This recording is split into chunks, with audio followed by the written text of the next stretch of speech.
सभी छात्राओं को नमस्कार। मैं सोनामय शिंदी, पीजी, राजनीति विज्ञान विभाग, कोल्हान विश्वविद्यालय चेबासा।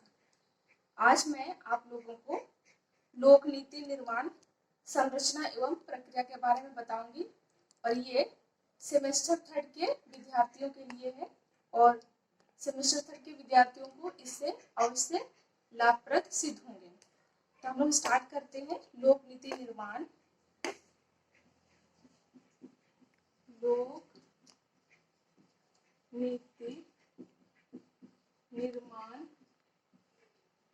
लोक नीति निर्माण संरचना एवं प्रक्रिया।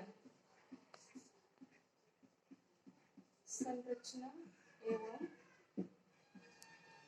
प्रक्रिया।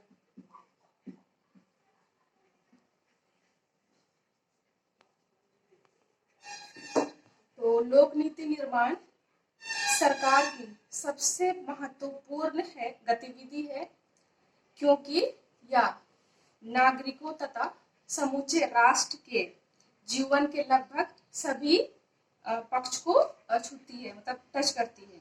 तो नीति निर्माण की संरचना के अंतर्गत समूचे राजनीतिक व्यवस्था शामिल रहती है। तो लोक नीति निर्माण में दो प्रकार की संरचनाएं प्रमुख रूप से है। तो उसमें हम लोग देखेंगे दो प्रकार में, सरकारी संरचनाएं और दूसरा है गैर सरकारी संरचनाएं। तो दोनों का अलग अलग पॉइंट्स है। तो सबसे पहले हम लोग देखेंगे लोक नीति निर्माण में पहले सरकारी संरचनाएं। सरकारी संरचनाएं में पहला पॉइंट में आता है राजनीतिक कार्यपालिका की भूमिका, दूसरा है प्रशासन तंत्र की भूमिका, तीसरा है विधायिका की भूमिका और फोर्थ है न्यायपालिका की भूमिका। तो ये फोर्थ पॉइंट है, इसके बारे में हम एक एक करके जानेंगे। तो सबसे पहले हम लोग जानेंगे राजनीतिक कार्यपालिका की भूमिका। पहला पॉइंट है राजनीतिक कार्यपालिका की भूमिका। इसमें हम लोग देखेंगे कि राजनीतिक कार्यपालिका की भूमिका ये नीति निर्माण में किस प्रकार अपना भूमिका निर्वाह करती है।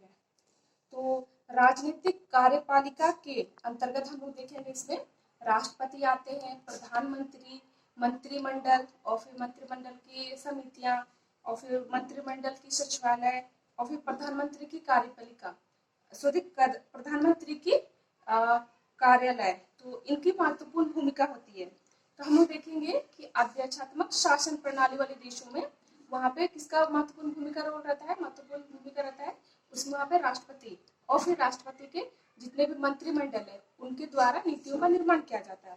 तो उसी प्रकार हम लोग देखेंगे कि संसदीय शासन प्रणाली वाले देशों में नीतियों का निर्माण कौन करता है, भूमिका निभाता है महत्वपूर्ण, उसमें होता है प्रधानमंत्री और फिर मंत्रिमंडल। तो इन दोनों के माध्यम से नीतियों का निर्माण किया जाता है। तो जैसे कि हम सभी को पता है भारत जो हमारा संसदीय शासन प्रणाली देश है।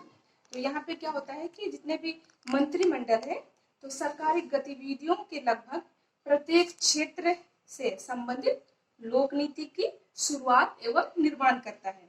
तो मंत्रिमंडल की स्वीकृति के बिना कोई भी नीतिगत प्रस्ताव प्रभावी नहीं हो सकता है। तो इसीलिए जरूरी होता है कि मंत्रिमंडल की स्वीकृति नीति निर्माण में, तभी जाके वो नीति प्रभावी हो सकता है। तो आगे कहता है कि नीति निर्धारण के क्षेत्र में जो प्रधानमंत्री होते हैं उनका भी महत्वपूर्ण रोल रहता है। तो किस प्रकार रोल रहता है और उनको विशेष दर्जा मिले रहता है नीति निर्माण के क्षेत्र में और नीति निर्माण में। तो इसलिए यह कहा जाता है कि निर्णायक नीतिगत निर्णय मंत्रिमंडल में नहीं बल्कि अंतर्विभागीय समितियों और फिर मंत्रिमंडल समितियों अथवा प्रधानमंत्री तथा मंत्री विशेष के बीच जो भी उन लोगों के बीच बातचीत होता है, वार्तालाप होता है, उन्हीं के द्वारा किया जाता है नीतियों का निर्धारण। तो इस तरह नीति प्रक्रिया में प्रधानमंत्री क्या होता है, एक निर्णायक तत्व होता है। तो आगे देखेंगे इसी का कि नीति निर्माण का प्रभावी निकाय यहाँ पे कैबिनेट भी होता है। तो किस प्रकार होता है हम लोग देखेंगे, जिसमें कैबिनेट स्तर के मंत्री रहते हैं। इसमें कैबिनेट प्रमुख रूप से होता है और उसमें कैबिनेट के जितने भी मंत्री होते हैं वो सब शामिल होते हैं। तो हम लोग देखेंगे कि ये कैबिनेट क्या होता है, कैबिनेट की बैठक किस प्रकार होती है, कब होती है। तो कैबिनेट की बैठक साप्ताहिक होती है। और फिर अगर बहुत जरूरी काम रहता है, बहुत जरूरी मीटिंग मतलब कुछ डिसीजन लेना रहता है, नीति का निर्माण रहता है, तभी जाके ये कैबिनेट का बैठक होता है। तो सभी राष्ट्रीय नीतियों पर निर्णय लिए जाते हैं और कैबिनेट के काम में मदद के लिए समिति प्रणाली का उपयोग किया जाता है। तो कैबिनेट मंत्रियों में सबसे महत्वपूर्ण होता है राजनीतिक मामलों की समिति। पहले नेक्स्ट देखेंगे हम लोग प्रशासन तंत्र की भूमिका। सेकेंड पॉइंट है प्रशासन तंत्र की भूमिका।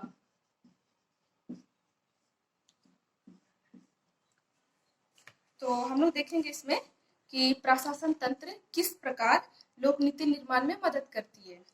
तो प्रशासन तंत्र केवल नीतियों को लागू नहीं करता है, बल्कि नीतियों को क्रियान्वयन भी करता है, मतलब नीतियों का निर्माण भी करता है, निर्माण में भी अपना महत्वपूर्ण भूमिका निभाता है। तो ये प्रशासन तंत्र क्या करता है, यह बड़े प्रस्तावों को तैयार करता है और फिर समाज की जो भी समस्या है उन समस्याओं को गहनता से अध्ययन करता है, विश्लेषण करता है, उसके बाद फिर समाज की समस्या को समझता है, उसका फिर क्या करता है, समाधान निकालता है और जिन पर तुरंत ध्यान देना जरूरी होता है। तो और साथ ही साथ ये क्या करता है कि यह नीतियों को उपनीतियों में बदलता है और कार्यों को योजना निर्धारित करता है। इस प्रकार देखेंगे कि वर्तमान प्रक्रिया में इसके अभाव के आधार पर निष्पादन के स्तर पर संशोधन का सुझाव देने में सहायता प्रदान करता है। नेक्स्ट तीसरा पॉइंट है विधायिका की भूमिका। तीसरा है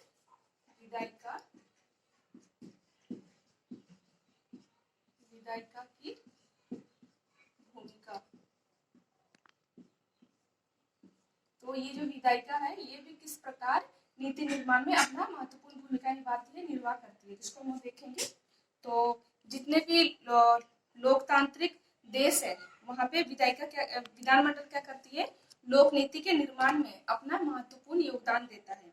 तो ये विधायिका क्या करती है कि ये महज विधायकों में सुधार करने और उसकी स्वीकृति करने का काम ही नहीं करता है, बल्कि क्या करता है, ये जितने भी जनता के प्रति जवाबदेही भी रखता है, मतलब जनता की जो भी समस्या है उनका मतलब सरकार के सामने रखता भी है और फिर सरकार को जवाब मांगता भी है। तो विधानमंडल साथ ही साथ उन नीतियों और प्रस्तावों पर भी बहस करती है, मतलब उससे संबंधित समस्याओं का भी हल करती है और विश्लेषण करती है, गहनता से अध्ययन करती है जो उसके सामने लाया जाता है, जो समस्या उसके सामने पेश किया जाता है उन सबके बारे में भी।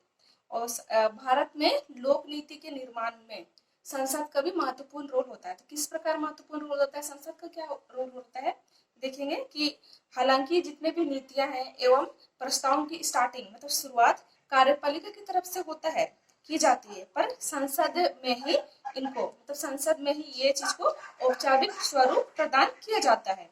तो इस प्रक्रिया में संसदीय समितियों की भूमिका काफी महत्वपूर्ण होती है। तो समय के अभाव तथा विशेषज्ञों से सहायता लेने की दृष्टि से अनेक मुद्दों को गहनता से विचार विमर्श के लिए इन समितियों को प्रेषित किया जाता है। देन फोर्थ पॉइंट है न्यायपालिका की भूमिका। 4 है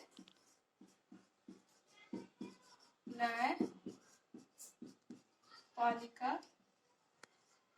की भूमिका।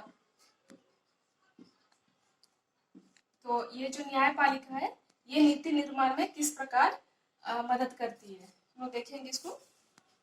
तो न्यायपालिका सरकार के नीतिगत निर्णयों को वैधता प्रदान करने में महत्वपूर्ण भूमिका निभाता है। तो न्यायपालिका क्या होता है, संविधान का संरक्षक होता है और न्यायपालिका यह सुनिश्चित करती है कि वैधानिक और किसी भी प्रशासनिक कार्रवाई द्वारा उसके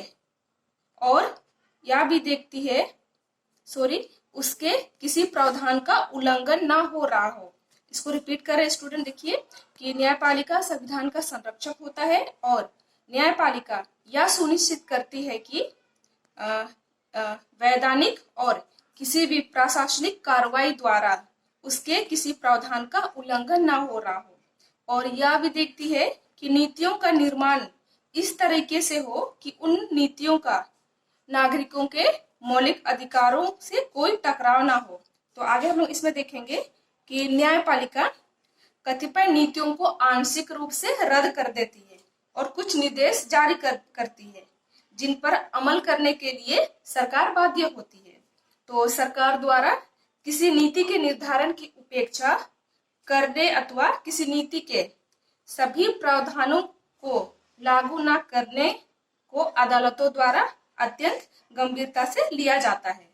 तो कई बार यह देखा जाता है कि नीति निर्माण प्रक्रिया में न्यायपालिका सरकार को निश्चित दिशा निर्देश भी देती है। तो इस प्रकार हम लोग देखें कि लोक नीति निर्माण की संरचना एवं प्रक्रिया में ये जो चारों पॉइंट हम लोग देखा सरकार की संरचना में, इसमें पहला हम लोग ने देखे राजनीतिक कार्यपालिका की भूमिका, दूसरा है प्रशासन तत्व की भूमिका, और फिर तीसरा है विधायिका की भूमिका, फोर्थ है न्यायपालिका की भूमिका। तो ये चारों जो है ये नीति निर्माण में अपना महत्वपूर्ण योगदान देता है।